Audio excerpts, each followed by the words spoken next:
all of the blocks are finished from the sew along. I hope you have them all done too. If you don't, that's okay. I know many of you have been sending me pictures. It's so great. I see it on Facebook. It's awesome.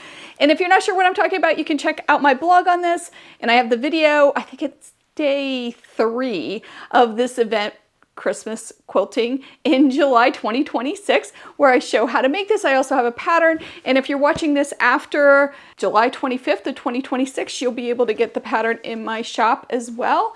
And if you're watching during it, you got it during when you signed up for the newsletter. So, and you also got a bunch of freebies. I hope you're enjoying those too. All right, it is time to lay this out. Now, this is a really easy layout because it is so scrappy, and I don't really have to worry about fabrics going up against each other. If you are using a different colors or layouts or whatever it is, because there are many, which we're going to talk about in a few minutes YouTube time, because I am going to sew this all together and get the quilt top done too. All right, I'm going to start laying this out on my design board just so you can get an idea of what it looks like. And yeah, here we go. There it is, it's all done. I'll put a picture in because I don't think you can see the whole thing, but I'll put a picture in right up here so you can see the entire layout. Of course, it's a little wonky, it's not sewn together. A few things that you kind of do want to look for is the similar fabrics that maybe meet at this corner, but even that, it's so scrappy and wonderful, it probably won't matter. Also, remember, like I showed in the original video, you want to do these opposites so you can see how, maybe you can see, yeah, maybe here you can see how this is vertical, this is horizontal, vertical, horizontal, and that's going to allow for that wonderful construction because none of these seams will match other than your rows. Of course, you know, you got to sew your rows together. This whole thing is just so forgiving. I hope you had a wonderful time making it. So I'm going to go ahead and sew my rows together first, and then I'm going to sew them together. Now, if you want to, you could sew a quad together and do 4 quads, and then of course the final row you'd have to sew on. And sometimes people like to do that just because it allows them to have a little bit more control with their machine. It's totally up to you how you do it. So I'm gonna sew these together and also talk about other layouts and yeah, all of that wonderful stuff. I'll be right back with the finished quilt top. The quilt top is finished, yay! So I still need to quilt it, of course, and I am trying to decide what to do. I might just do some wavy lines. Somebody in the comments, I think, or in an email said that that's what they did, and I really loved that. I thought it was really pretty. But I don't know, maybe I'll take it to the long armor. I'll do something fantastic with it though, because I do love it. I was even thinking about putting a cuddle on the back or something really soft, because this would be a wonderful quilt to just hang out on the couch watching Christmas movies with and just snuggle up with it. So as promised, I do have some other layout ideas. This block is so versatile. Definitely go on Pinterest and Google it and play with it, most importantly.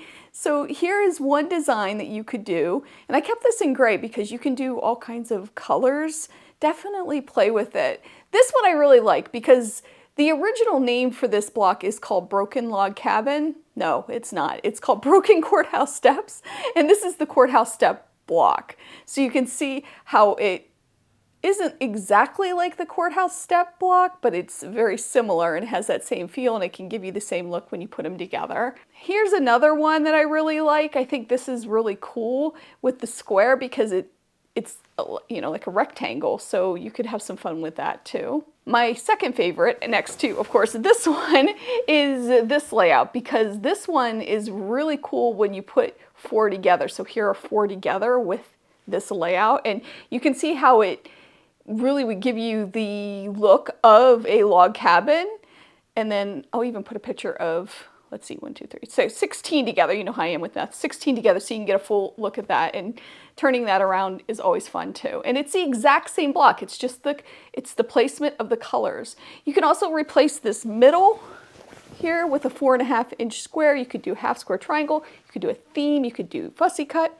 You also can make this different sizes and change the size of the logs. That's something you can do too. So play with it, get some graph paper, and just have a good time. If you're signed up for my newsletter or were signed up the whole time, I think it was the second newsletter I sent out a coloring sheet. Use that, play with that, figure out what you like, and just have a blast with it. And then finally this one's a really cool design too, so you can have a lot of fun with this as well.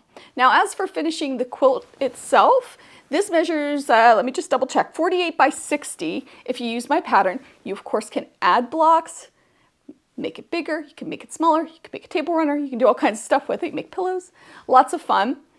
For batting, you'll need a twin size. Backing, you'll need 3 yards, and that's going to be pieced horizontally. Or you can use one of those fat backs that I talked about too in one of the videos.